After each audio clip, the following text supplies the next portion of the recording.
saine. La fois passée, le mercredi passé, nous avons parlé en général de qu'est-ce qui était le fruit de l'esprit. Aujourd'hui, nous allons commencer en détail à étudier le fruit, les 9 aspects du fruit de l'esprit. Donc, nous allons commencer avec le tout premier fruit. Qui peut me dire le tout premier fruit? L'amour. Que tout le monde dise l'amour. Nous avons chanté tout à l'heure, je t'aime Jésus. Et nous allons essayer de comprendre ce que nous étions en train d'essayer de dire. Amen. Galates 5, 22 à 23. Si nous pouvons nous lever juste pour la lecture de ce passage.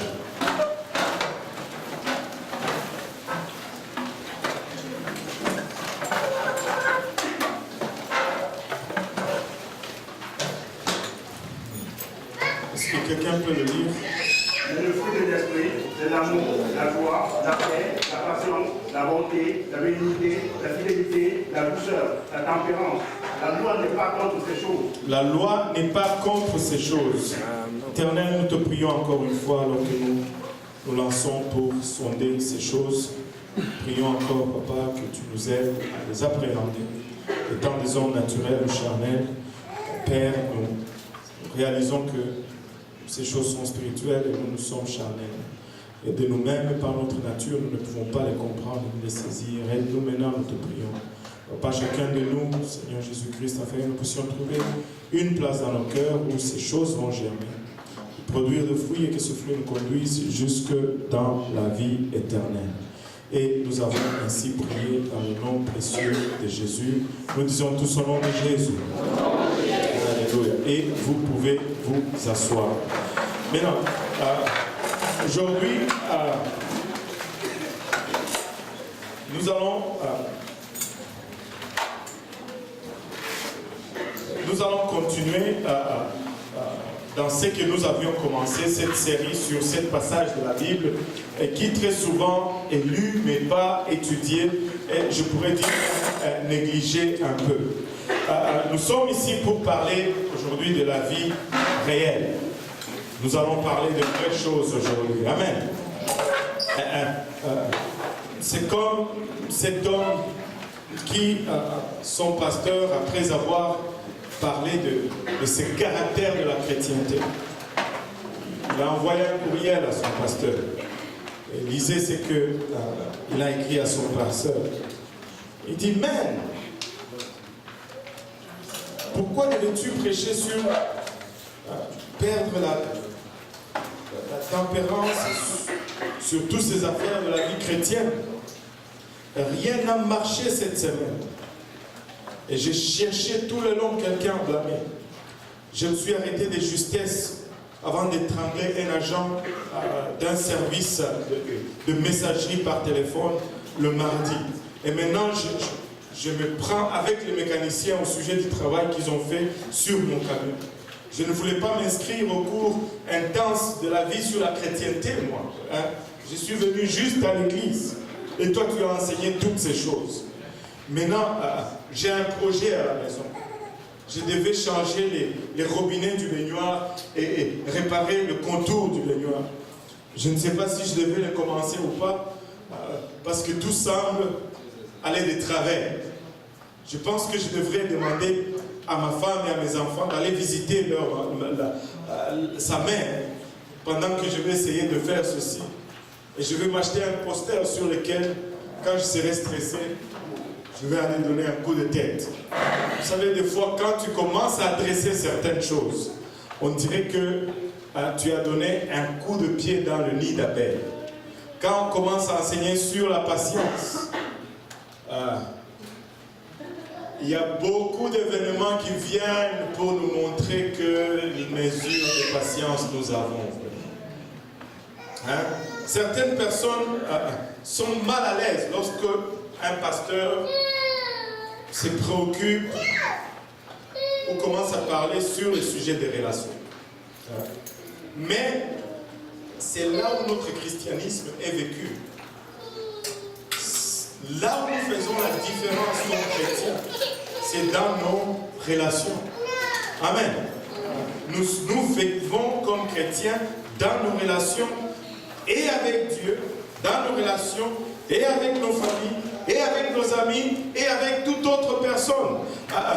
Nous sommes remarqués comme chrétiens par rapport à nos relations. Amen.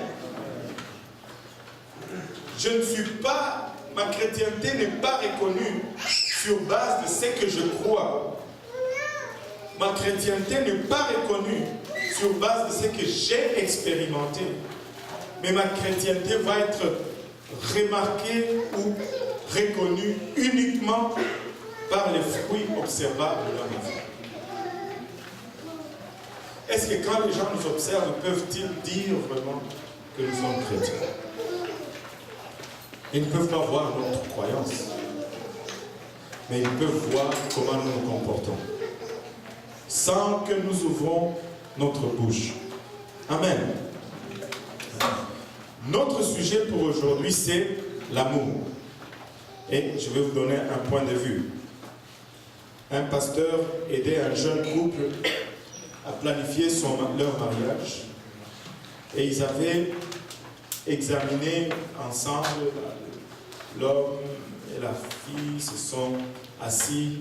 Ils se sont dit, on va réécrire un peu les vœux de mariage. Vous savez, tout ce qu'on s'est dit ce jour-là, on va les moderniser un peu. Donc, ils se sont mis d'accord sur certains changements que le couple voulait faire sur les vœux traditionnels pour le rendre un peu plus moderne. Le pasteur pensait que le nouveau vœu était beau, jusqu'à ce qu'il arrive à la dernière ligne. Et il disait sur ce que le jeune couple avait proposé, dans la richesse ou dans la pauvreté, dans la maladie et dans la santé, jusqu'à ce que nous ne nous aimions plus. Alors, les pasteurs les a arrêtés et il les a demandé, mais qu'est-ce que vous voulez dire par là? Le couple a alors répondu ceci. Eh bien, parfois, les gens perdent l'amour et ils ne devraient pas être obligés de rester mariés et malheureux pour le reste de leur vie. Chacun a le droit d'être heureux.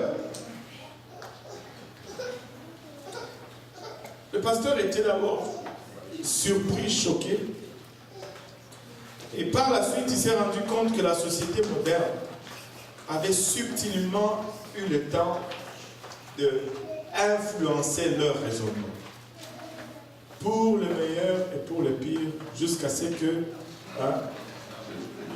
l'amour nous sépare. Pas la mort, mais l'amour nous sépare.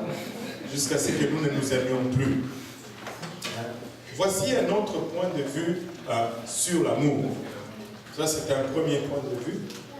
Regardons un autre point de vue sur l'amour. Ça, c'est dans un livre, Lettre à un enfant né. Non, Lettre à un enfant non né. Il y a un certain David Ireland qui s'appelait. Il écrivait des lettres à son enfant. Sa femme était enceinte. Et lui, il était d'une maladie qui faisait que tous les organes de son corps se dégénéraient. Et il était sûr qu'à la naissance de son fils, il n'allait pas être vivant.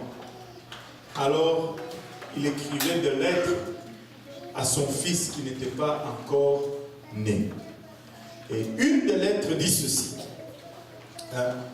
Ta mère est très spéciale.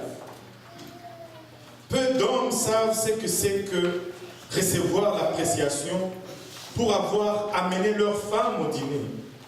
Quand cela implique que ce qu'elle fait pour moi, quand cela implique tout ce qu'elle fait pour moi, cela signifie qu'elle doit m'habiller, me raser, me brosser les dents, me peigner les cheveux, me sortir de la maison et descendre les marches, ouvrir le garage et me mettre dans la voiture, retirer le pédale de la chaise, roulante bien sûr, me tenir debout, m'asseoir dans les sièges de la voiture, m'arranger pour que je sois à l'aise, plier le fauteuil roulant, le mettre dans la voiture, aller de l'autre côté de la voiture, la mettre en marche, la reculer, sortir du garage, sortir encore de la voiture, fermer la porte du garage, entrer dans la voiture et conduire au restaurant, et puis ça recommence. Elle sort de la voiture, déploie le fauteuil roulant, ouvre la porte, me retourne, me soulève, m'assit dans le fauteuil roulant, enfonce les pédales, ferme et verrouille la voiture, me pousse dans le restaurant, puis enlève les pédales du fauteuil roulant pour que je ne sois pas inconfortable. Nous dînons et elle me nourrit tout au long du repas, et quand c'est fini, elle paye la facture, je pousse le fauteuil roulant vers la voiture et refait la même chose à l'envers. Et quand c'est terminé, avec une chaleur réelle, elle dit, chérie, merci de m'avoir amené au dîner ce soir.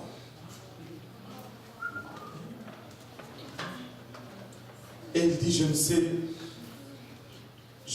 ne sais jamais trop quoi répondre. Cette femme,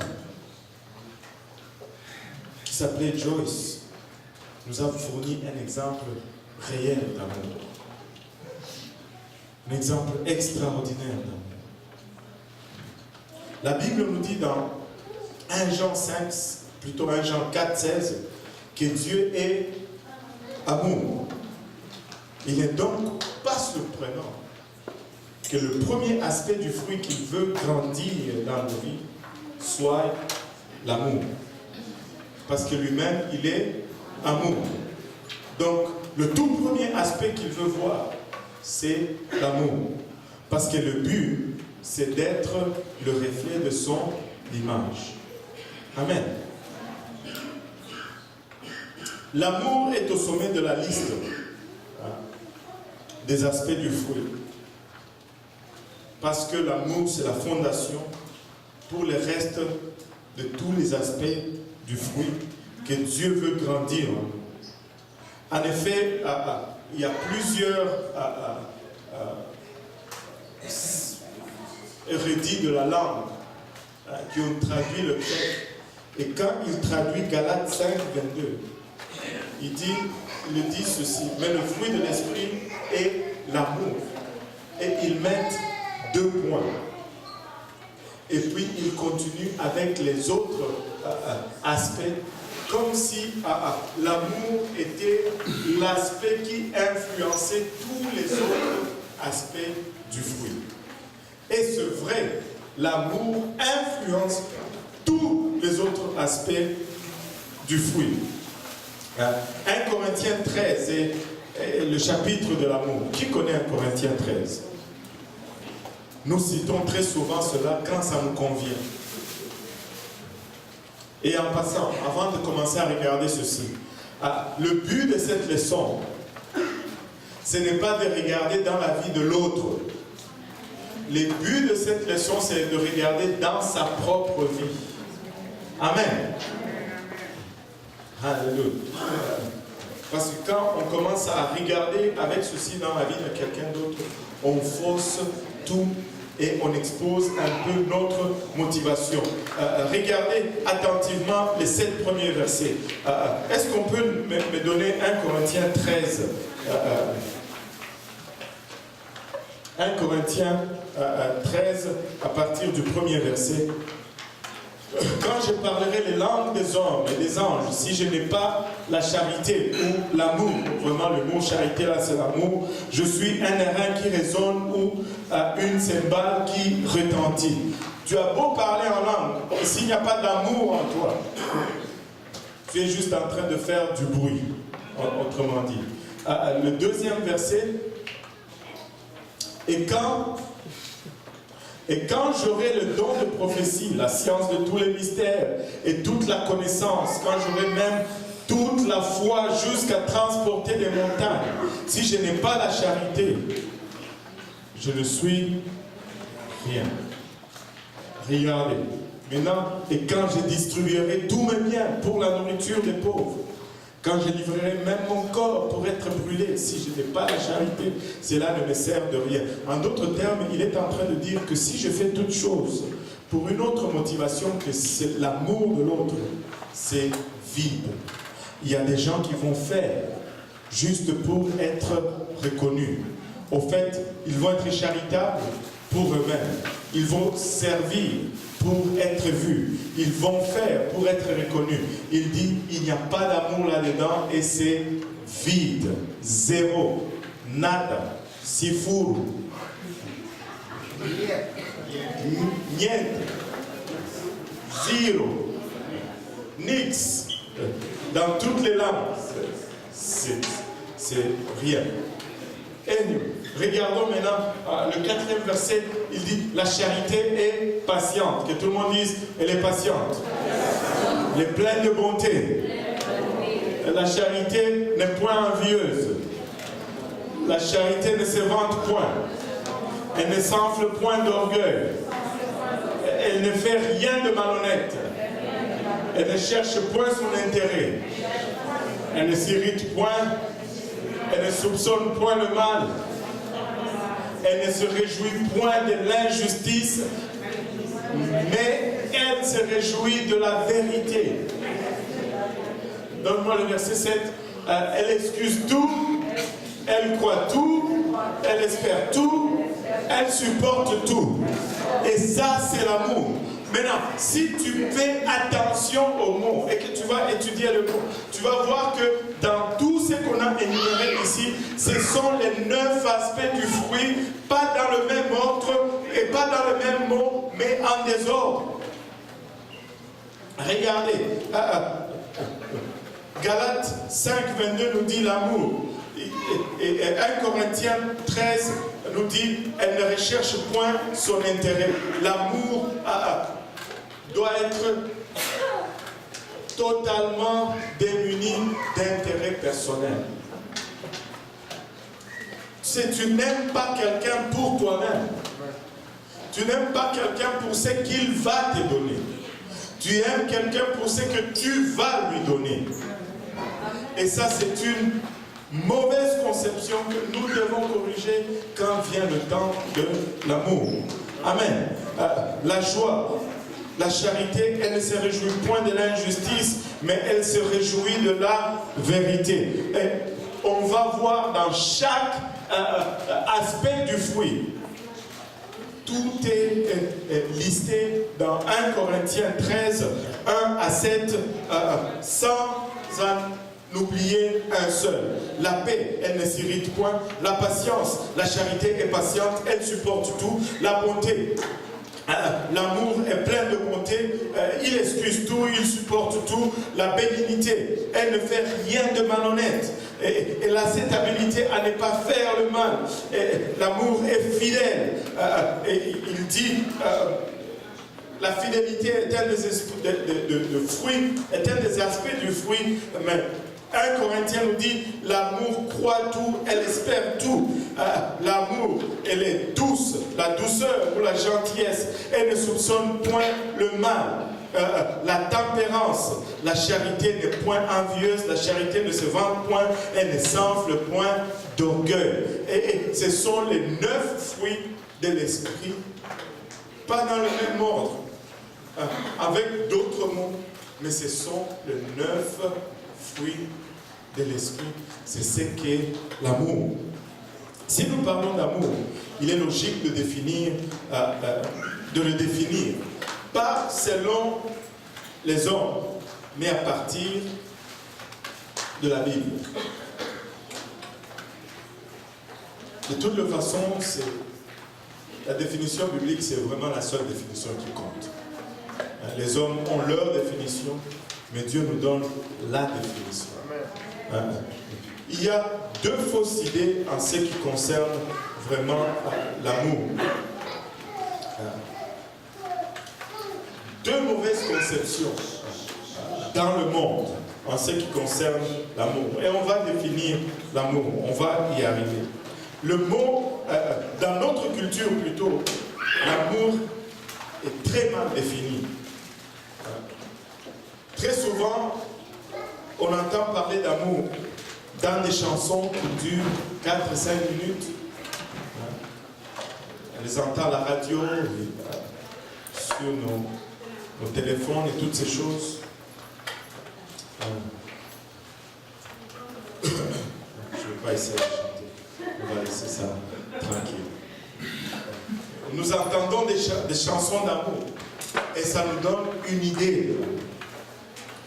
Une autre place où on essaie de définir l'amour, c'est dans des feuilletons d'1 heure à la télévision.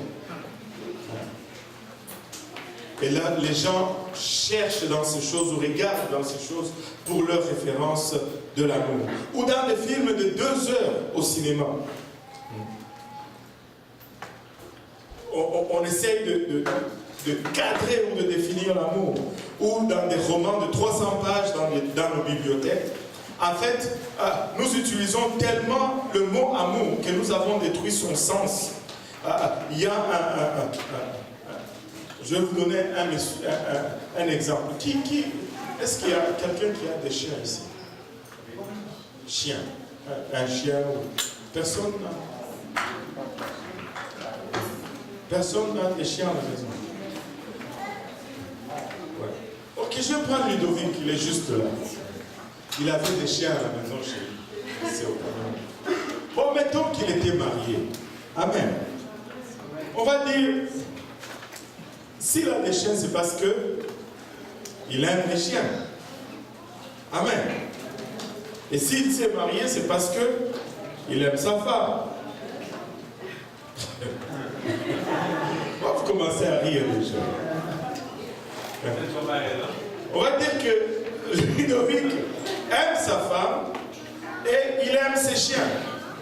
Sa femme est sympathique, douce et aimante, et ses chiens sont désobéissants et sournois. Mais quand il pleut, il va envoyer sa femme dehors pour faire rentrer les chiens dans la maison.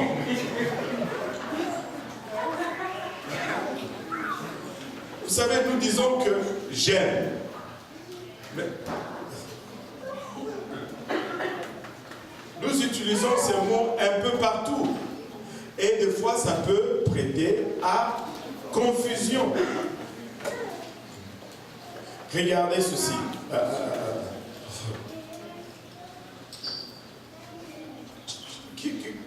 Qui connaît les dessins animés Charlie Brown?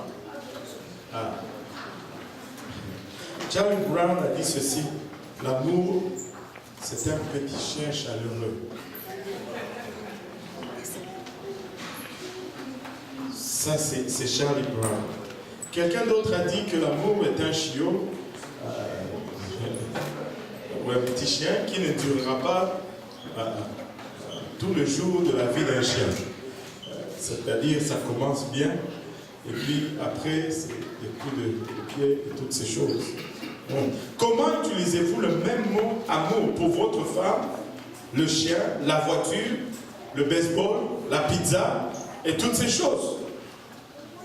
Et lorsque nous entendons Ludovic dire qu'il aime ses chiens, nous ne pensons pas que voici un homme bizarre ou étrange qui aime ses chiens comme il aime sa femme. Nous comprenons à peu près de quoi il parle, de quel type d'amour il parle. Amen. Et cela peut être difficile pour quelqu'un qui apprend le français ou qui parlerait une autre langue, mais la Bible n'a pas ce problème. La Bible n'est pas limitée par la pauvreté de notre vocabulaire. Au fait, dans la Bible, le Nouveau Testament qui était écrit en grec utilisait 4 mots pour l'amour.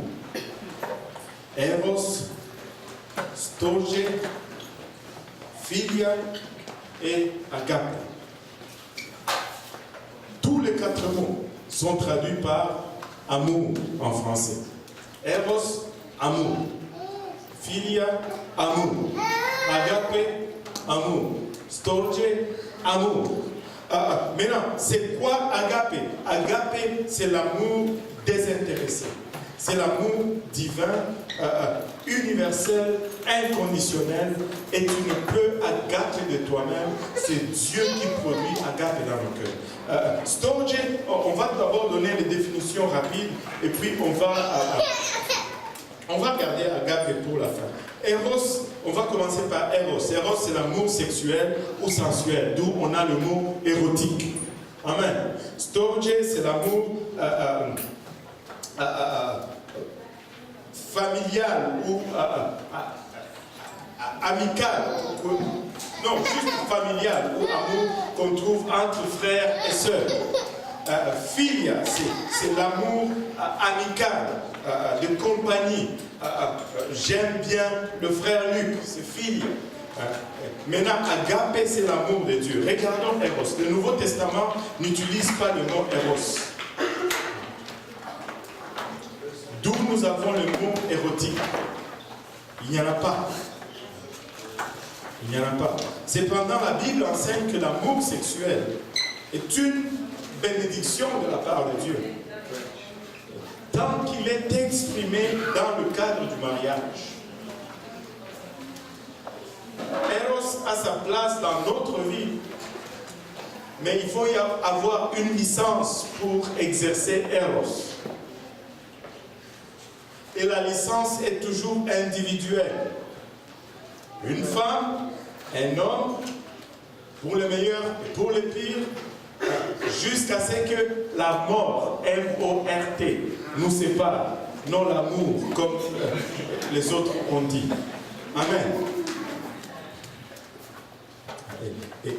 C'est seulement dans le cadre familial que tu peux exercer Eros. Cependant, la Bible nous dit que ce n'est pas une mauvaise chose, tant qu'il est exprimé dans le cadre du mariage. Et en dehors de cela, il nous cause un mal incroyable. Mais aussi bien que l'amour Eros peut être, il est limité. Très limité. Très, très limité. Amen. Storge, la Bible utilise ce mot 2 fois dans le Nouveau Testament, dans le sens négatif, pour décrire les personnes malvoyantes qui sont sans affection naturelle. Quand il dit ils sont sans affection naturelle, Storge est l'amour qui existe dans une famille, entre parents et enfants et parmi les frères et sœurs. Amen. Amen. Il est très différent de l'amour Eros. Et mélanger les deux, Eros et Storge, mène et conduit à des péchés graves. On ne peut pas mélanger Storge et Eros, même pas légèrement. Même pas légèrement. Ça conduit à la perversion, ça conduit à l'inceste. Et je vais parler aux parents pour un moment ici. Vous savez, Dieu, quand il nous a créés, il met des mécanismes en nous pour nous protéger de ces choses. Allô? Donc, les parents, ne vous inquiétez pas quand vous voyez des frictions entre frères et sœurs. Avez-vous remarqué que des fois, dans les familles, on dirait que les frères et sœurs, des fois, ça se tiraille tout le temps. Avez-vous remarqué cela? Oui. C'est ton frère, ce n'est pas mon frère. Tu dis, tu ressembles à ton frère. Mais non, scandalisé. Je ne ressemble pas à ça. Ça, c'est normal.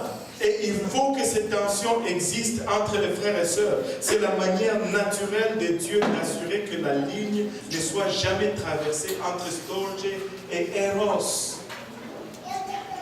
Ils ne vont pas s'entretuer. C'est correct.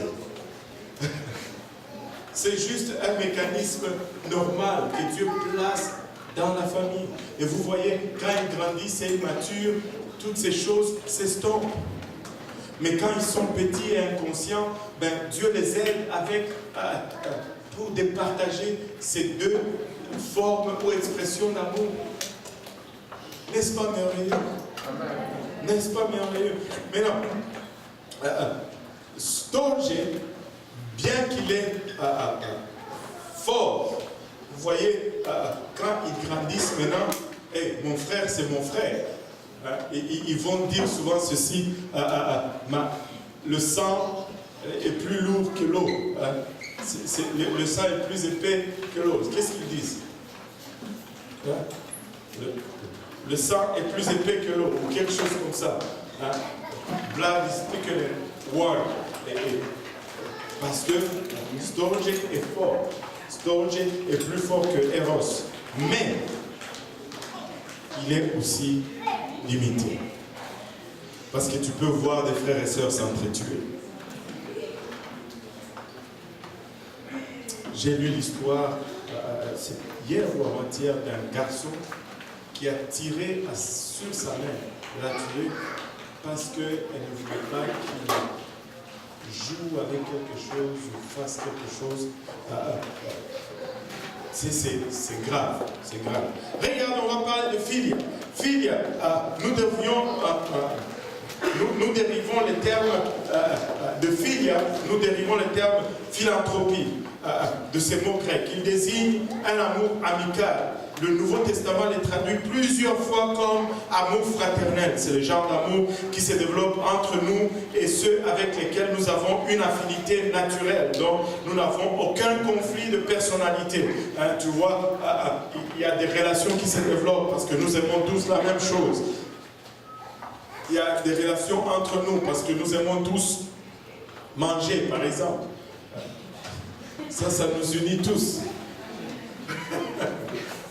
Nous aimons la parole de Dieu, nous avons les mêmes intérêts. Il va se développer une relation entre nous. Si vous aimez par exemple les voitures, il y a de ces gens qui ne parlent pas. Jusqu'à ce que tu lui parles de voiture, tu ne peux plus l'arrêter de parler. Des affinités vont développer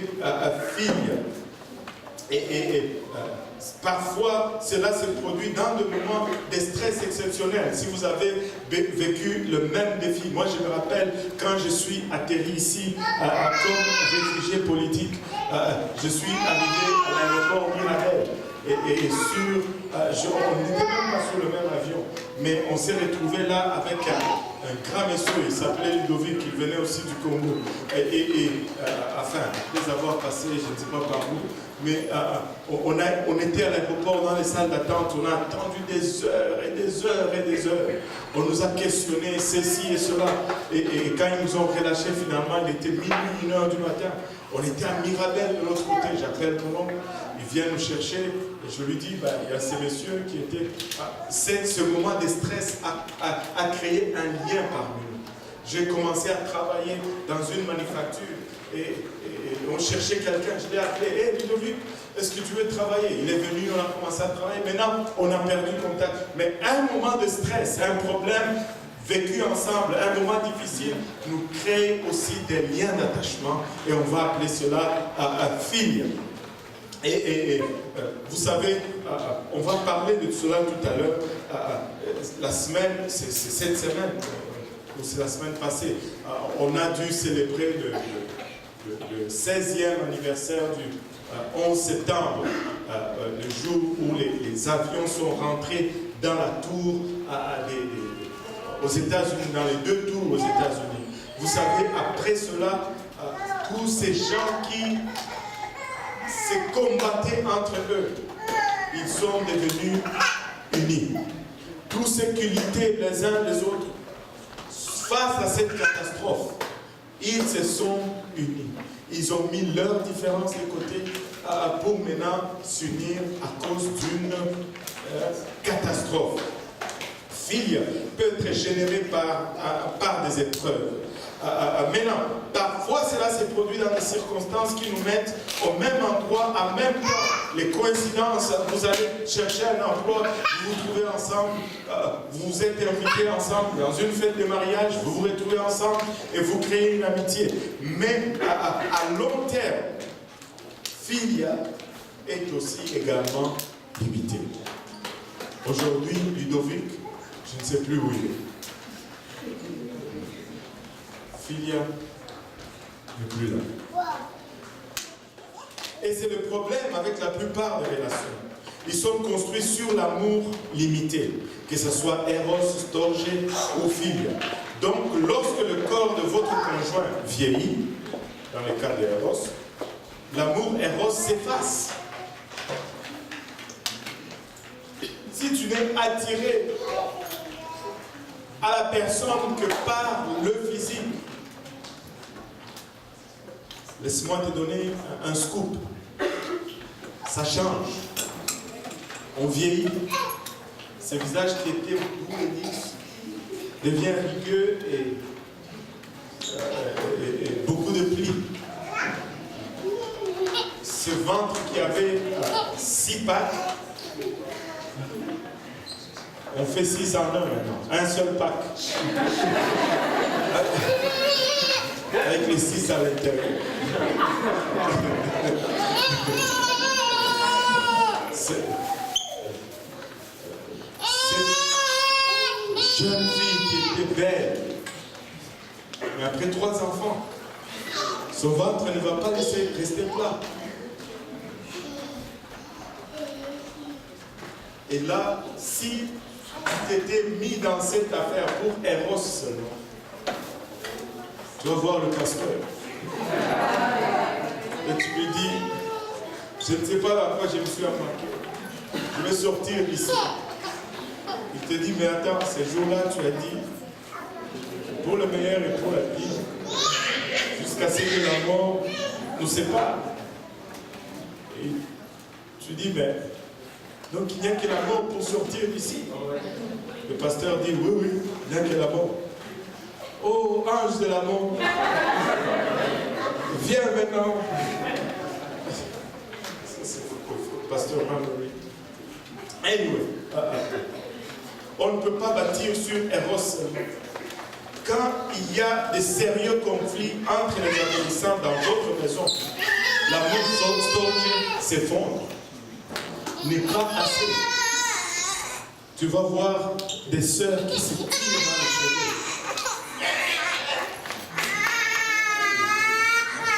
Frères et sœurs qui se tiraillent, qui se battent parce que Storge a failli. Il y a des conflits qui peuvent estomper Storge. Amen. Lorsque vos amis sont constamment insensibles à vos besoins, le plus profond, même l'amour filial disparaît. L'amour filial n'est plus là. L'amour affecte fortement nos sentiments. L'amour affecte fortement, que tout le monde dise fortement, fortement nos sentiments. Mais l'amour est plus qu'un simple étui. L'amour, c'est bien plus que cela. En fait, si c'est juste un sentiment, nous sommes dans de sérieux problèmes. L'amour n'est pas un sentiment. Vous savez, les sentiments changent constamment. Amen. Les sentiments sont hauts, sont bas, sont hauts, sont bas. Si c'est ça l'amour, nous sommes dans les trous. Mais Dieu nous dit autre chose. Dieu dit l'amour est une question de choix. L'amour, c'est un choix. Tu choisis d'aimer la personne. Amen.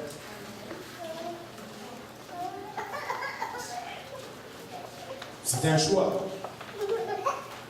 C'est pourquoi on va être honnête. On va...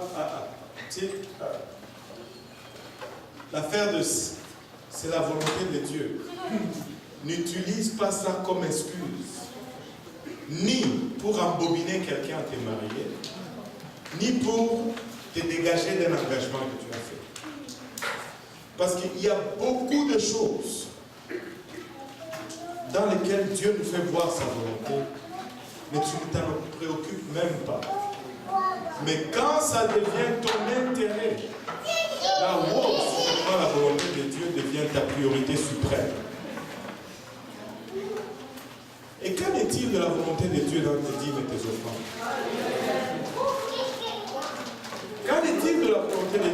dans l'amour pour tes frères et sœurs, juste le simple amour qui n'est pas juste filial, juste filial. Qu'en est-il de la volonté de Dieu dans ta vie de prière, dans l'évangélisation, l'amour des âmes? Où est-ce qu'elle est la volonté de Dieu? Là, on ne la cherche pas. Mais quand ça fait notre travail, oh! La volonté de Dieu. Écoute, fais ton choix. Fais ton choix. C'est tout ce qu'il y a à faire. Agape. Regardez, agape. Que tout le monde dise agape. De loin, le genre d'amour auquel la Bible se réfère le plus souvent, c'est l'amour agape. Cela n'a rien à voir avec la romance ou l'affection naturelle ou le sentiment et les émotions. Il ne dépend pas de l'attractivité physique, mais ni de la personnalité ou même d'une atmosphère harmonieuse. Quand tu es agapé, tu es juste agapé. Que la personne soit mince ou grosse, c'est agapé.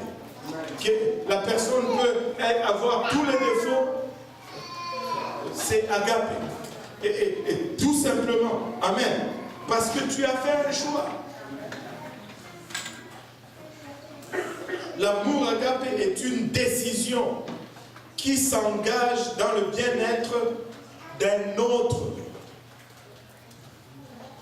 Quelle que soit la réaction de celui qui est aimé. À ne pas confondre avec juste une passion. Agapé s'engage dans le bien de l'autre. Si tu veux savoir si ce que tu as pour le frère Ludovic, c'est juste une passion à cause de sa physique, ou c'est l'agapé, demande-toi pourquoi je l'aime. Est-ce que c'est pour lui ou c'est pour moi? Tu sais, quand c'est agapé, tu vas avoir tendance à dire ceci. Qu'est-ce que je peux faire pour le rendre? Qu'est-ce que je peux lui donner? Qu'est-ce que je fais pour lui? Sans qu'il ait fait quelque chose pour lui. Mais si c'est juste une passion qui est très souvent éros, qu'est-ce que je peux avoir? Qu'est-ce qu'il va me donner? Qu'est-ce qu'il peut faire? Et tout le monde dit agapé. Ne restez pas silencieux. Agapé. Nous devons avoir l'amour agapé dans nos vies comme bouclier. Et tout le monde dit bouclier. Pour les autres types d'amour dans nos vies. Sinon, ils ne vont jamais devenir ce qu'ils sont supposés devenir. Écoute, si je n'ai pas agapé, mon amour éros va être juste une source de péché et de perversion. J'ai besoin d'avoir éros pour être attiré à mon épouse et qu'on puisse avoir des enfants. Mais si je n'ai pas agapé qui chapeaute éros, c'est un maniaco-sexuel que tu as en vue. Je peux avoir philia, mais si je n'ai pas agapé pour chapeauter philia, je vais toujours être en train d'offenser les gens et finalement, le philia que j'ai ne va jamais se développer comme il devait se développer. Agapé doit être constamment dans nos vies pour chapeauter les autres aspects d'amour. Amen. Sinon, ça ne va jamais devenir ce que c'est supposé devenir dans notre vie. Et lorsque l'amour éros est tenté d'être infidèle, quand l'amour storge est tenté de sortir et de claquer la porte, quand l'amour filia est tenté de barrer quelqu'un pour toujours de sa liste, l'amour agapé est la seule chose qui peut aider. Parce que conflit, il va y en avoir. Épreuve, il y en aura. Tentation, il y en a toujours. Mais il faut que agapé soit là pour protéger les autres. L'amour agapé n'est pas un amour que nous produisons, mais c'est l'amour que Dieu produit en nous. c'est son amour qu'il produit en nous. Je dois avoir le Saint-Esprit. Je dois prier. Si tu veux développer agape, prie. Sois un homme de prière. Sois une femme de prière. Pas une prière égocentrique, égoïste, où tu cries. Non, non, non, non. Rentre dans la présence de Dieu et laisse Dieu t'imprégner. Rentre dans la présence de Dieu et laisse Dieu te transformer dans les lieux secrets. Et tu verras que Agape va grandir progressivement. Et les choses avec lesquelles tu luttais dans les relations avec les gens, les relations même avec Dieu, avec les frères, tu vas commencer à voir les leçons. Parce que Agape grandit en toi. Agape grandit en toi. Deuxièmement, mauvaise conception. Le monde dit que l'amour est incontrôlable. L'amour est incontrôlable. Beaucoup de gens utilisent des mots comme je suis amoureux. Je me sens, je suis tellement en amour que je me sens étourdi. Ma tête tourne, mes genoux faiblissent. C'est quel genre d'amour ça? Ça ressemble plus à un mal de mer que l'amour. Et nous avons tous entendu des gens dire « Oh, je suis tombé en amour. Je suis tombé en amour. » Attention, tu risques de te briser une jambe. C'est comme si tu t'es promené dans la rue un jour et tu as glissé et bang, tu es tombé en amour.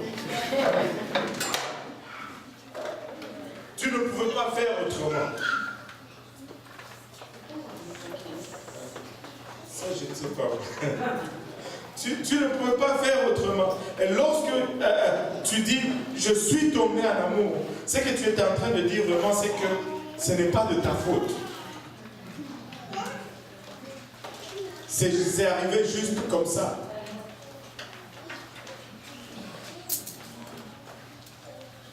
Je suis juste tombé en amour. Ce n'est pas de ma faute, c'est arrivé juste comme ça. Le problème, c'est que si tu es tombé en amour et que c'est arrivé juste comme ça, ça peut aussi vite arriver que tu tombes hors de l'amour. Parce que ça arrive aussi juste comme ça.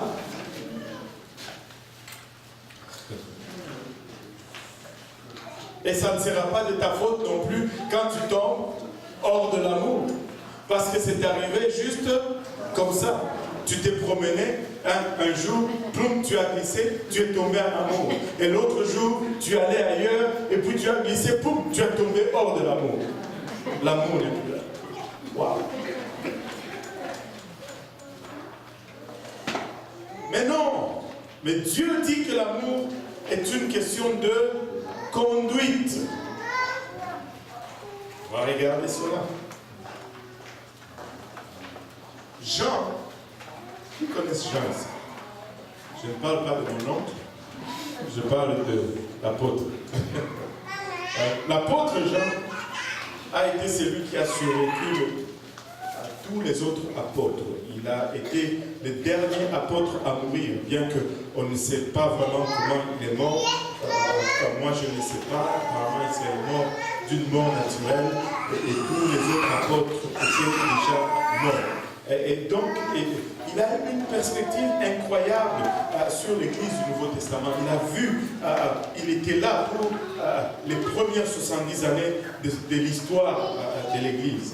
Il a vu l'Église naître après avoir vu les luttes et les triomphes de l'Église et observé les persécutions et tout ça. Il a placé l'amour dans un endroit la plus haute en termes d'importance dans l'épître de 1 Jean. Regardez juste ici quelques passages. 1 Jean chapitre 3 verset 10. 1 Jean chapitre 3 verset 10. Regardez avec moi ce que ça dit. C'est par là que se font reconnaître les enfants de Dieu et les enfants du diable. Quiconque ne pratique pas la justice n'est pas de Dieu, non plus que celui qui n'aime pas son frère. Waouh! C'est fort. Jean a élevé l'amour dans une autre dimension. C'est juste à un autre niveau. Regardez, verset 11, il dit, car ce qui vous a été annoncé et ce que vous avez entendu dès le commencement, c'est que nous devons nous aimer les uns les autres. Nous savons que nous sommes passés de la mort. Verset 14. Nous savons que nous sommes passés de la mort à la vie parce que nous aimons les frères. Ça nous fait passer de la mort à la vie. N'est-ce pas extraordinaire? N'est-ce pas extraordinaire? Celui qui n'aime pas demeure dans la mort. Waouh! Celui qui n'aime pas demeure dans la mort. Waouh! De quoi réduire une communication au silence? Regardez le verset 18. Il dit, petits enfants, n'aimons pas en parole et avec la langue, mais en action et avec vérité. Vous savez, tu as beau dire, gloire, gloire, gloire, gloire, gloire, je t'aime, je t'aime, je t'aime, mais si tu ne fais pas, il n'y a pas d'amour. Sautons au verset 23. C'est ici son commandement que nous croyons au nom de son Fils Jésus-Christ et que nous nous aimions les uns les autres selon les commandements qu'il nous a donnés.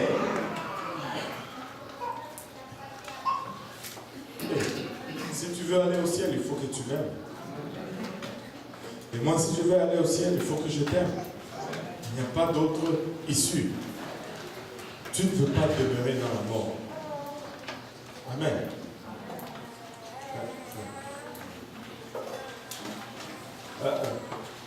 Regardez le chapitre 4, verset 7 du même livre.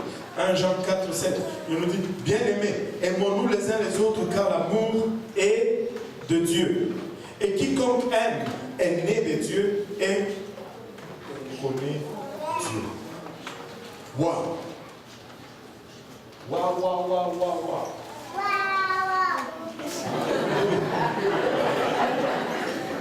Alléluia. Moi, je sais qu'il y en a un qui est avec moi. Même si vous mélangez tous, là où 2 ou 3, c'est sur un accord. Alléluia.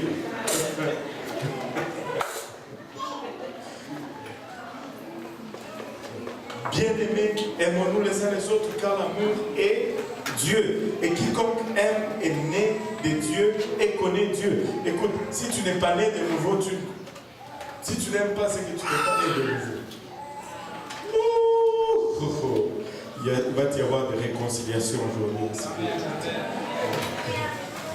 Alléluia. Ça va être très explosif. Regardez ceci. Regardez le verset 12. Personne n'a jamais vu Dieu. Si nous nous aimons les uns les autres, Dieu demeure en nous et son amour est parfait en nous. Verset 16. Et nous avons connu l'amour que Dieu a pour nous et nous y avons cru. Dieu est amour et celui qui demeure dans l'amour demeure en Dieu et Dieu demeure en nous. Écoute, parle de l'amour. Parle de l'importance de l'amour. Parle de la place où il a mis l'amour. Extraordinaire. Regardons un dernier verset, verset 19. Pour nous l'aimons parce qu'il nous a aimés le premier. Écoute, nous n'avons même pas l'excuse de ne pas aimer. Si tu n'as pas aimé, c'est parce que tu as choisi de ne pas aimer. Parce que Dieu t'a aimé déjà. Dieu t'a aimé déjà en premier. Cette loi existe et on l'observe toujours et le diable l'utilise beaucoup. Il va te donner, par exemple, des parents abusifs et tu vas voir que les enfants qui n'ont pas connu cet amour, ils ne vont pas être capables de donner cet amour. Mais Dieu pallie à cela. Il nous aime. Il nous donne l'amour pour que nous soyons en retour, en mesure de donner cet amour à d'autres. Si tu reçois l'amour de Dieu, tu vas donner l'amour.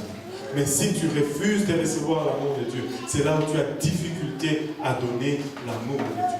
Il faut juste accepter que Dieu nous aime. Dieu nous aime. Dieu nous aime. L'amour n'est pas... écoutez ceci. L'amour, avec l'amour, il n'est pas question de nos actions. Même si nos actions sont trop influencées par l'amour. Mais l'amour n'est pas... ce n'est pas question de nos actions. Vous pouvez parler jusqu'à ce que votre... Plutôt, l'amour est à propos. Il est question de nos actions et non pas question de notre parler. Vous pouvez parler jusqu'à ce que votre visage soit bleu ou vert, peu importe. Mais c'est votre cœur qui va toujours révéler, qui va toujours être révélé dans vos actions. Tout est révélé dans l'action. Tu peux dire et dire et dire et dire. Mais si tu ne fais pas, on voit ce qu'il y a là. C'est l'action qui détermine ce qu'il y a dans le cœur. Si nous revenons encore à 1 Corinthiens 13 pendant un moment, parce que c'est le chapitre qui nous dit comment l'amour est supposé agir. Regardez, cette premier verset de 1 Corinthiens 13 nous montre le dévouement ou l'altruisme. J'ai trouvé le mot un peu lourd, l'altruisme et le dévouement, comment on dit, le désintéressement de soi, ou le don de soi. 1 Corinthiens 13 nous montre vraiment comment nous devons être désintéressés ou à l'antipode de l'égocentrisme. Amen. Nous devons, si nous sommes désintéressés par nous-mêmes, nous allons commencer à voir les 9 aspects de fruits faire surface à nous. Le plus grand problème que nous rencontrons aujourd'hui, c'est l'égocentrisme. La plupart d'entre nous, c'est moi, moi-même, mes intérêts, mon bien, mon plaisir, moi et moi et moi. Nous pensons très peu aux autres. Très peu aux autres. C'est toujours moi, moi-même et moi seul. Il dit que l'amour doit être patient. Vous savez, et tout le monde dit patience. La patience implique le temps. L'amour est vivant quand il a le temps. L'amour est en train de mourir quand il est pressé. Tu sais, si tu es toujours à la hâte, l'amour est en train de mourir. Et l'amour meurt quand il n'y a plus de temps. Ou quand il y a très peu de temps. Un des premiers éléments, c'est le don du temps dans l'amour.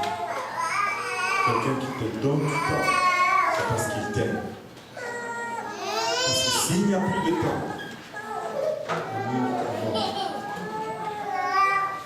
L'amour vit quand il y a le temps. Amen. Être patient signifie que je prends le temps d'attendre que quelqu'un d'autre change. Être patient signifie que je prends le temps d'attendre que quelqu'un d'autre change. Être patient signifie que je prends le temps d'attendre que quelqu'un d'autre change. Qu'il se remette, qu'il se remotive. La patience signifie que je tolère les fautes de quelqu'un. La patience ne signifie pas que je les presse à la perfection, ça signifie que je tolère ses fautes. C'est la partie la plus difficile pour nous. Très difficile.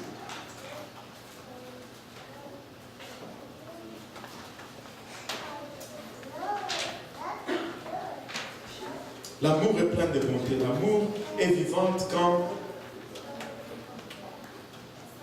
vivant quand il fait ou il porte attention. S'il n'y a pas d'attention, il n'y a pas d'amour. Amen. L'amour est en train de mourir quand il y a l'oubli. Et l'amour est mort lorsqu'il y a l'ignorance. Quand on porte attention, l'amour est vivant. Quand on commence à oublier, l'amour est en train de mourir. Lorsque on ignore complètement, l'amour est mort. C'est pourquoi le contraire de l'amour, ce n'est vraiment pas la haine, c'est plutôt l'indifférence. Ignorer complètement. L'amour n'est pas là. La bonté signifie la capacité de s'occuper les uns des autres dans les détails pratiques de la vie quotidienne. C'est-à-dire, si sœur Emmanuel a un besoin quelconque, je prends le temps de m'occuper d'elle. Amen. Amen.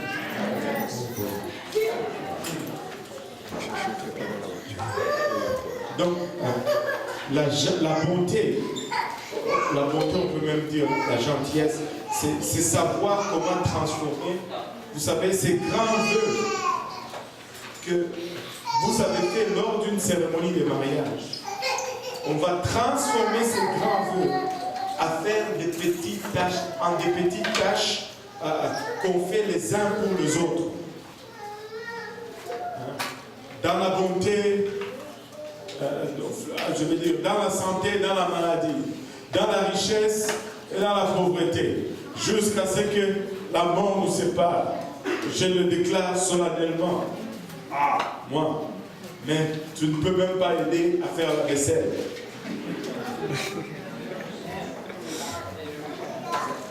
Dans la santé et dans la maladie, et tu ne peux même pas lui faire un petit plat. Tu veux le tuer de faim. Pour t'en débarrasser, je ne sais pas. Il faut que ces vœux soient transformés dans des petites choses qu'on fait l'un pour l'autre. Et ça, c'est la bonté. Il faut être bon l'un envers l'autre. Et non pas seulement dans le mariage, il faut juste être bon les uns envers les autres. Moi, je n'ai jamais compris la méchanceté. Je ne comprends pas la méchanceté. Ce n'est pas un bon sentiment que d'être méchant vis-à-vis de quelqu'un. Je ne sais pas, tu as les cœurs. Ça ne produit rien de bon. Laisse. Tu vas bien te sentir, je te promets. Je te promets. Laisse. Regardez. La gentillesse signifie s'adapter et se déranger. C'est faire quelque chose pour quelqu'un. Tu dois prendre sur ton temps.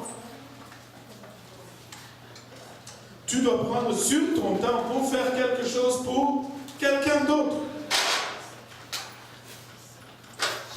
Alléluia.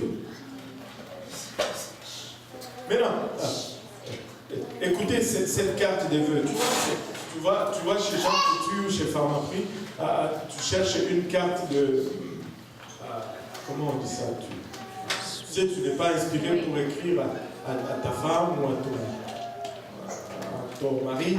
Et c'est déjà la veille de son anniversaire, il est déjà 23h, et tu te dis, il nous prie sur le métro ferme à minuit. Et là, tu cours là, tu rentres, tu cherches, et la caissière est là, vas-y, et tu prends la carte, et tu sors, j'ai pris quelque chose, juste pour te sortir du trou. Ça, c'est déjà mauvais signe. Tu es déjà mal parti. Maintenant, regarde, tu sors avec la carte, tu vas l'offrir à ta femme, et là, elle ouvre, elle commence à lire, elle dit, la carte dit, si j'avais un cornet de glace, je t'en donnerai la moitié. Si j'avais 6 bonbons, tu en obtiendrais 3.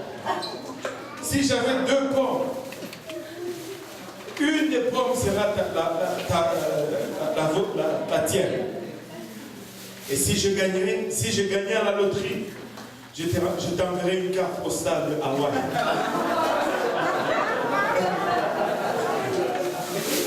Tu es dans les troubles.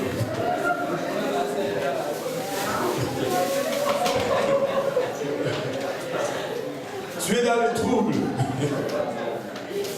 Tu n'as pas investi le temps.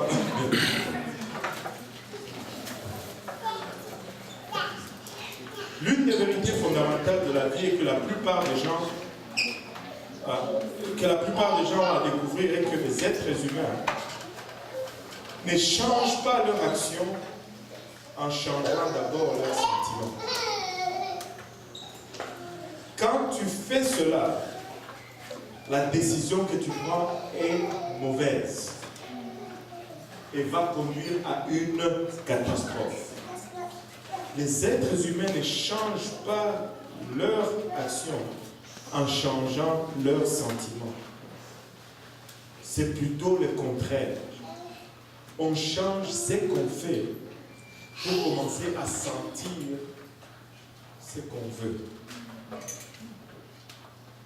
C'est l'action qui va déterminer le sentiment. Et non le sentiment qui va déterminer l'action. La plupart d'entre nous se retrouvent dans des problèmes parce que ce sont les sentiments qui gèrent, qui décident. C'est quasiment une idolâtrie des émotions dans notre société aujourd'hui. Tout est à base d'émotions. Je dois me sentir bien. Ce n'est pas les sentiments qui vont faire que tu fasses. Si tu laisses tes actions être dictées par les sentiments, tu vas mener une vie d'instabilité grave. Parce que les sentiments montent et descendent. Mais fais l'inverse. Laisse tes actions. Décide sur tes actions et tu verras que ça va affecter tes sentiments. Quand tu fais bien, tu te sens bien. Et ça, c'est plus stable. C'est là que tu vas chercher la stabilité. Et tu vas éviter toute gamme d'émotions. Nos sentiments changeront lorsque nous allons modifier nos actions. Modifie ce que tu fais. Tu vas voir, tes sentiments vont changer. Et regardez cet exemple. C'est paru dans des journaux, des chroniqueurs de journaux ont rapporté cet article. C'était un ministre qui s'appelait, je vais dire un prédicateur, un pasteur de l'église, qui s'appelait George Crane. Il a raconté l'histoire d'une femme qui est entrée dans son bureau pleine de haine envers son mari. Et cette femme dit ceci: je ne veux pas seulement me débarrasser de lui, je veux d'abord me venger. Avant de le divorcer, je vais le blesser autant qu'il m'a fait. Elle était fâchée, en colère, parce que cet homme lui avait fait le mal. Mais cet homme de Dieu était sage. Il lui donne ses conseils, mais ses conseils étaient bien planifiés. Et le docteur Crane lui dit, je vais te suggérer un plan très ingénieux. Elle dit, oui, écoute-moi. Elle dit, parle, je t'écoute. Et là, il dit, va à la maison et agis comme si tu l'aimais vraiment. Agis comme si tu aimes vraiment ton mari. Dis-lui combien il est important pour toi. Loue-le pour les bonnes choses qu'il fait. Fais le choix d'être... Prends la décision d'être gentil avec lui. Sois attentionné, généreux, le plus que possible. Ne fais aucun effort. Mais fais-lui tout simplement plaisir. Ne ménage aucun effort pour lui faire plaisir. Et quand tu l'auras convaincu de ton amour éternel, et que il va arriver à un point où il va penser qu'il ne peut plus vivre sans toi, c'est là que tu les lâches. Et c'est là qu'il va avoir mal. C'est là qu'il va souffrir. C'est là que tu vas avoir ta vengeance. Dis-lui, je veux divorcer maintenant. Tu vas voir comment il va être blessé. Et avec l'esprit de la vengeance dans les yeux, elle a frotté les mains. Elle est allée à la maison. Elle souriait. Elle criait bien, bien, bien. Ça va être la surprise de sa vie. Là, elle est allée à la maison et avec beaucoup d'enthousiasme parce qu'elle voulait se venger. Elle a commencé à agir comme si elle l'aimait vraiment. Et pendant 2 mois, elle a montré l'amour, la gentillesse, l'écoute, les dons, l'affection, le partage. Et les 2 mois sont passés. Elle n'est pas revenue voir le docteur Crane. Et là, le docteur Crane l'appelle après 2 mois. Lui dit, bon, selon ce que nous nous sommes entendus, es-tu prêt maintenant à passer au divorce? Et puis, la femme à l'autre bout dit, divorcer? Elle s'écrie, jamais. J'ai découvert que je l'aime vraiment. Ses actions avaient changé. Et cela a changé ses sentiments. Et vous voyez, cette motion a entraîné l'émotion. Le mouvement a entraîné un sentiment. Et la capacité d'aimer est établie non pas par ce que... par les promesses et toutes ces choses, mais par nos actions. Et vous savez quoi? Lorsque lui, elle a changé, lui aussi, il a changé. Parce qu'il a commencé à répondre à cet amour qu'il ne voyait pas dans le passé. Il a commencé à répondre à cette gentillesse, à cette bonté. Et finalement, les choses se sont arrangées. Et laissez-moi vous dire ceci. Si tu veux changer quelqu'un, tu changes. Si tu veux changer ton partenaire, toi change. Et tu verras que ton partenaire va aussi changer. C'est pourquoi je vous dis, ça, ce n'est pas... On n'enseigne pas ça pour que tu commences à regarder autour de toi. Oh, Ludovic, il n'a pas d'amour. Oh, frère Luc, il n'a pas... Non, non. On enseigne ça pour que tu prennes ça et que tu l'appliques dans ta vie et que l'amour puisse grandir en toi et que tu changes et que tu commences à affecter les autres qui sont autour de toi par le changement qui arrive dans ta vie. Tu sais, on va conclure un peu avec ceci. Vous savez, c'était la semaine dernière qu'on s'est commémoré le 11 septembre. Et cette année, il n'y a pas eu vraiment une commémoration.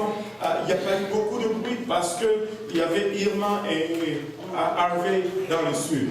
Savez-vous que, je pense que dans l'état de New York, quelque part, je pense que c'est à New York City même, ou Boston, quelque part, au Massachusetts, il y a un couple de vieux qui sont dans les 90 ans. Donc, je pense, l'homme s'appelle Harvey et la femme s'appelle Irma. Ils ont dit, ce n'est pas une bonne coïncidence. Mais à cause de ces 2 ouragans ou tempêtes, on ne s'est pas commémoré du 11 septembre comme on le fait à chaque année. Mais savez-vous, presque tout le monde se rappelle où il était le jour où les 2 avions ont frappé les 2 tours de New York. Moi, j'étais au travail dans mon bureau et on a commencé à voir les nouvelles. Et vous savez, même au travail où on travaillait comme dessinateur et on n'avait pas vraiment le droit de surfer sur Internet et faire n'importe quoi, mais c'est comme si tout s'était arrêté. Tout le monde était sur les nouvelles, en train de chercher CNN, Fox et tout ça. Et je me rappelle exactement où j'étais. Je me rappelle appeler ma femme pour me demander est-ce que tu as les nouvelles de ma belle-mère, tu as les nouvelles de maman. Parce que ma belle-mère travaillait à quelques mètres de là, au New York Stock Exchange. Et c'est juste à quelques mètres de là, il est arrivé à la maison recouvert de cendres et toutes ces choses. C'est un jour qui nous reste marqué à jamais.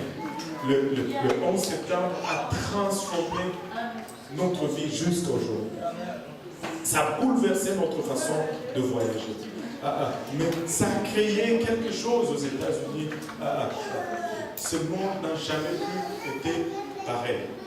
Maintenant, pendant que cela est arrivé, les gens disaient toujours, les choses vont retourner à la normale, les choses vont retourner à la normale, les choses vont retourner à la normale. Et si c'était ça que Dieu voulait? Parce que pour une fois, on a commencé à se montrer vraiment l'amour réel. Il n'y avait plus ni blanc, ni noir, ni démocrate, ni républicain, mais ils étaient tous américains, unis en train d'essayer de sauver le plus de vies possible. Le plus de vies possible. Vous savez, la chose qui nous marque toujours, c'est comment on peut être proche d'une tragédie. Et vous savez, nous ne devons pas vivre nos vies légèrement. Si je ne me trompe pas, c'est 1 semaine et demie avant que les deux avions ne frappent cette tour. Regardez ces deux photos. Ça, c'est 1 semaine et demie avant que ces deux avions ne frappent les deux tours. Ça, c'est une des tours. Ça, c'est Sifa et son nom. Ils étaient à cette place 1 semaine et demie. Tu peux me montrer l'autre photo? Ça, c'est ma femme, jolie, avec Sifa. Et tu vois le tour juste en arrière de 1 semaine et demie avant que les avions ne frappent la tour. Des fois, nous pouvons être tellement proches de la catastrophe. Tellement proches. Tellement proches. Mais laissez-moi juste vous poser cette question. Si votre vie devait être soudainement brisée aujourd'hui, regardons ces 3 hypothèses. Restons avec les tours. Les avions ont frappé les tours. Qu'est-ce qui se passerait-il si vous étiez 5 étages au-dessus de l'endroit où l'avion a frappé?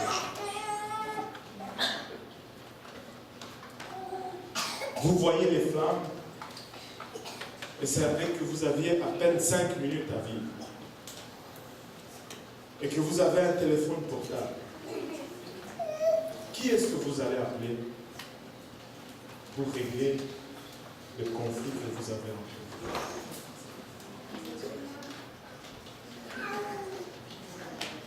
Mais vous savez, nous n'avons pas aujourd'hui besoin d'attendre qu'un avion frappe une tour. Et peut-être pour certains d'entre nous, nous n'avons même pas besoin de faire un appel téléphonique. Parce que peut-être que la personne avec qui nous sommes en conflit est juste là, quelques chaises. Pourquoi attendre être proche de la catastrophe pour régler ces différends? Et si vous étiez à 5 blocs de là, et voyez votre bureau enflammé, donc vous travaillez dans la tour, votre carrière est finie, tout s'écroule dans la poussière devant vos yeux.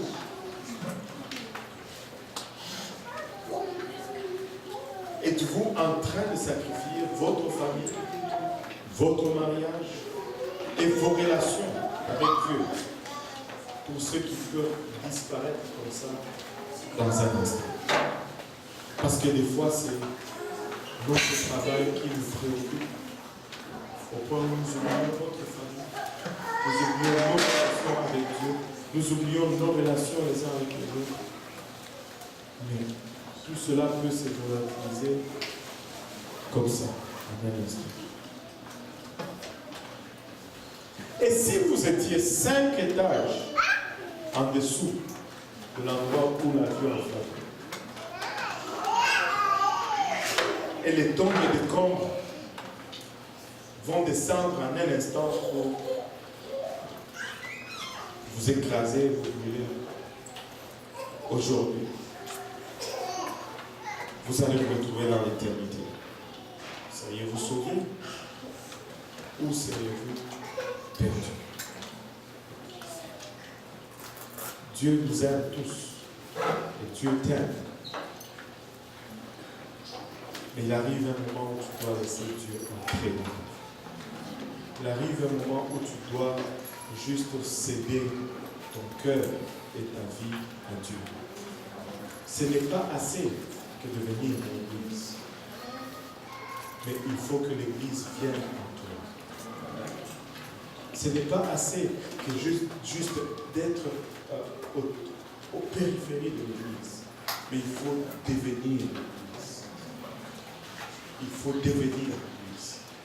Quel est ce conflit qui vaut la peine d'hypothéquer sa vie éternelle? Quelle est cette carrière qui vaut la peine d'hypothéquer ses relations et sa vie éternelle? C'est quoi cette chose que tu vas garder, qui va être plus fort que l'amour de Dieu? Si tu reçois l'amour de Dieu, tu vas être aussi à mesure de la donner. Mais commence d'abord par ouvrir ton cœur et de recevoir cet amour. Parce que lui, il l'a déversé. Il est allé à la croix pour nous. Regardez, si on s'est levés tous ensemble, juste pour le dernier verset, verset 5, or l'expérience de 3 points, parce que l'amour de Dieu qui est répandu dans nos cœurs par le Saint-Esprit, qui nous a été donné. Il y a un temps pour venir à l'église. Il y a un temps pour venir aussi à l'église. Il y a un temps pour aller à la maison de Dieu. Mais il y a un temps aussi pour laisser Dieu venir dans notre maison. Quel est ce conflit? Quel est ce conflit qui vaut la peine que tu hypothèques ton éternité? En baissant nos têtes tous ensemble, on va prier au Seigneur pour le Seigneur Jésus.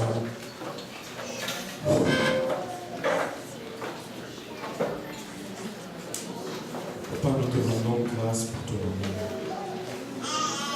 Par cet amour qui t'a amené à tout donner pour nous. Papa, tu n'as pas hésité à un seul instant à mettre ta gloire de côté. Tu n'as pas hésité à un seul instant, Papa, à revêtir de l'immortalité, Seigneur. Papa, à descendre, Seigneur Jésus-Christ, à notre niveau pour nous chercher. Père éternel, si nous allons être les reflets de ton image, c'est cette image que nous voulons refléter. Cette image d'humilité, Seigneur Jésus-Christ. De toi qui étais Dieu, tu t'es fait homme, Seigneur. Papa, sonde nos cœurs aujourd'hui et arrache tout orgueil. Sonde nos cœurs aujourd'hui et arrache tout égoïsme, tout égocentrisme, Seigneur. Sonde-nous aujourd'hui et aide-nous, Seigneur Jésus-Christ, Papa, il a rachetté avec nos cœurs de chair, Seigneur. Papa, il a rachetté. Père, alléluia, cet amour déversé dans nos cœurs par ton esprit, Seigneur. Papa, nous voulons, Papa, y avoir accès, nous voulons lui donner accès dans nos vies, Seigneur. Oh, nous voulons accepter ton amour aujourd'hui, Seigneur. Nous voulons réaliser que tu nous as tellement aimés, Seigneur. Que tu as donné de ta vie pour un chacun de nous ici présents, personnellement, Papa. Nous venons en ce moment, Seigneur, tout mettre de côté, embrasser, Papa, cet amour, Papa, manifeste, Seigneur.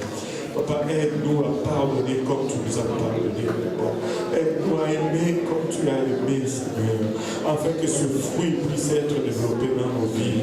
Et que par là, Seigneur Jésus-Christ, Papa, nos relations changent, nos actions, Papa, il a rachat, doivent, Papa, être changées, afin que nous puissions, Papa, il a rachat, développer le sentiment, Papa, que nous recherchons, pour lesquels nous sommes en vie, Seigneur. Aide chacun de nous, Père, nous te prions, Papa. Aide-moi, en éternel, Aide-moi, Papa, avec mes actions, Seigneur, afin que mes sentiments perdent dans la chair. Puisse être ceux qui conviennent, Seigneur.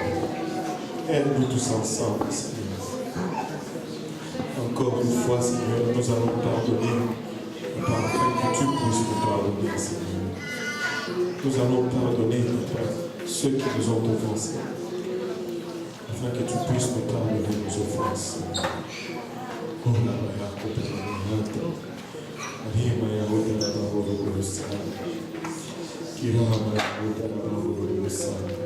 nous n'avons pas la promesse du lendemain. Nous n'avons qu'une garantie que demain, nous allons revenir et faire nos routines quotidiennes. Nous n'avons pas une promesse que le mois prochain, nous allons nous retrouver ici, ou la semaine prochaine, nous allons voir le prochain.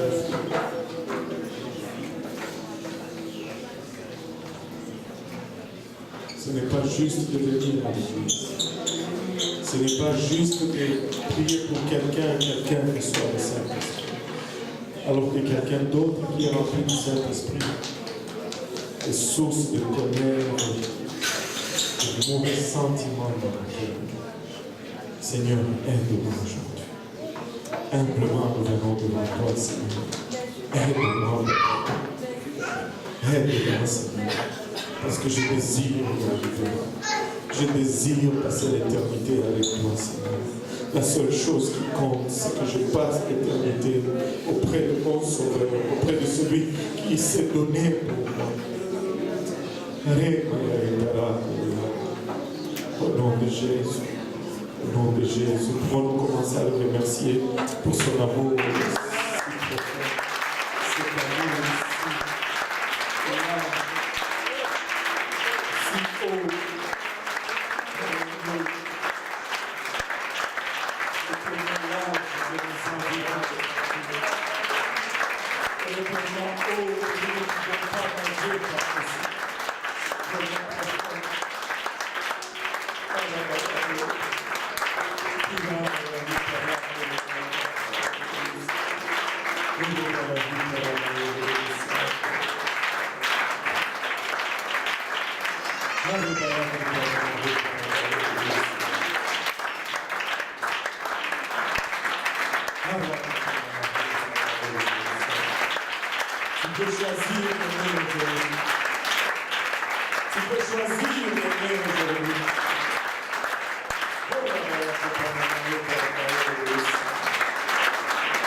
Et Dieu est prêt à t'aider dans ce choix.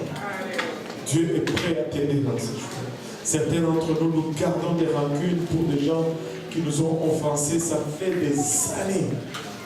Nous avons même oublié l'offense en question. Mais tout ce que nous nous rappelons, c'est que nous sommes offensés. Que Dieu nous aide. Que Dieu nous aide. Ne restons pas esclaves de l'offense. Mais soyons plutôt esclaves de l'amour. Nous pouvons être esclaves de l'amour. Amen.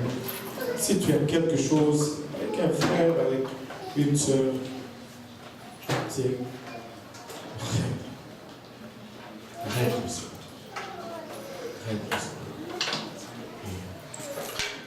Laisse l'amour de Dieu couler. Et tu vas voir que tes sentiments vont changer. Après que tu aies agi de la bonne façon, l'action va changer le sentiment. Amen. Serrez la main les uns des autres avec une soirée.